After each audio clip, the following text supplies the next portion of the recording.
Essa questão da corrupção, ela já remonta desde a época quando foi a lei de lavagem de dinheiro, que foi a IN 26, que foi assim muito discutida, num primeiro momento criticada. Por quê?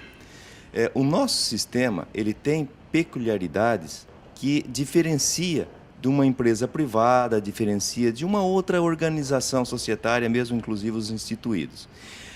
Quando se fala que ela tem peculiaridades, às vezes dá aquela conotação de que procura um status diferenciado para fugir de algum rigor da legislação, o que não é verdade. O que aconteceu na época da Instrução 26 é que estava caracterizando uma entidade de previdência privada como uma instituição financeira. E quando se tem um conceito, então procura ver o que é o conceito e onde se aplica. E busco lá no passado da Instrução 26, que quando foi da lei anticorrupção, num primeiro momento causou assim um impacto, um pouco de susto, mas e agora? Por quê? O que tem a ver a anticorrupção com entidade de previdência privada fechada, sendo que nós temos um órgão regulador e fiscalizador, nós já estamos vinculados ao Ministério da Previdência Social, nós temos um decreto, que é o 4942, que já trabalha na apuração de infrações, que tem toda uma legislação que trata do processo administrativo, e veio a lei anticorrupção, quase com as mesmas características e com os mesmos objetivos. Mas não, a lei anticorrupção, ela foca mais na entidade, pessoa jurídica, tanto que o artigo 2º ela é específico com relação à personalidade jurídica, e o decreto 4942, ele vai mais na pessoa física do dirigente. Se bem que na lei anticorrupção também tem a responsabilidade da pessoa física, porque o gestor, o administrador, é ele que vai operar, é ele que vai executar. Então tem a pessoa do gestor, administrador e de todos aqueles gerentes e outras pessoas que integram essa estrutura organizacional, só que agora focou mais diretamente na pessoa jurídica também. Existem muitas dúvidas, muitos questionamentos quanto à aplicabilidade. Por quê?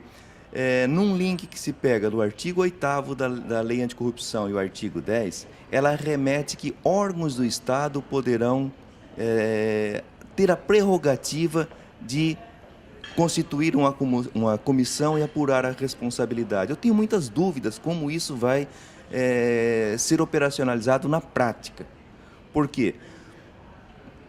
Por exemplo, uma construção de uma obra que envolve uma prefeitura e de repente precisa de algum documento, e esse documento, por aquelas outras vias inadequadas de propinas e outros meios ilícitos, para conseguir um documento. Às vezes até lícito, mas o meio de obtê-lo é ilícito. E às vezes até dá uma conotação lícita a uma situação que não poderia ser. Como queria operacionalizar? Via prefeitura? Eu não sei, eu tenho muitas dúvidas. E mesmo com relação ao artigo 13 também, onde coloca que a sanção ela já é aplicada imediatamente e depois apurada a responsabilidade. Isso eu não vejo com bons olhos. De outra parte, entendo que o sistema ele tem que adotar uma posição intransigente com relação aos desmandos. Atitudes inapropriadas, dirigentes que estão ali com dolo, com má fé, têm que ser punidos sim.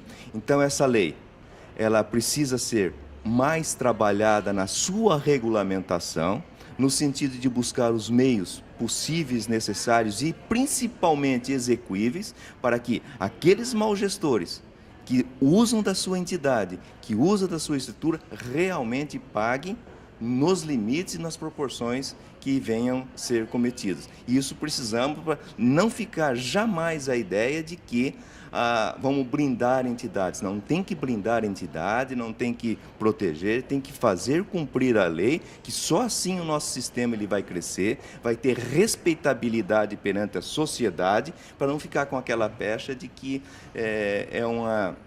quase que inacessível. Não. Tem que ter o rigor, mas para isso eu entendo que precisa de uma regulamentação, os órgãos mais vinculados, que estão diretamente ligados, buscar alguma forma de atender ao espírito que realmente busca a lei anticorrupção.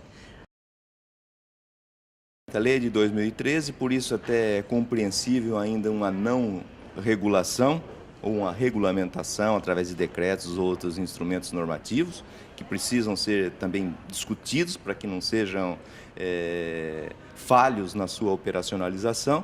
Agora, sem sombra de dúvida, quem ganha num primeiro momento são os participantes que ganham. Por quê? Porque eles estarão vendo que existem instrumentos, assim como foi a questão da fiscalização da Previ.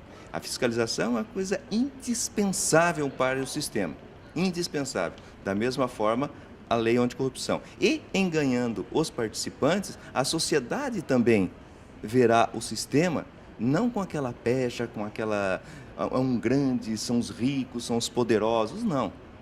Não é um casulo, não é uma entidade que está presa com leis para protegê-la. Proteger, sim, o interesse dos participantes, mas nos limites das obrigações. A sociedade, sem sombra de dúvida, ganha com isso. Eu acho que foi um sucesso.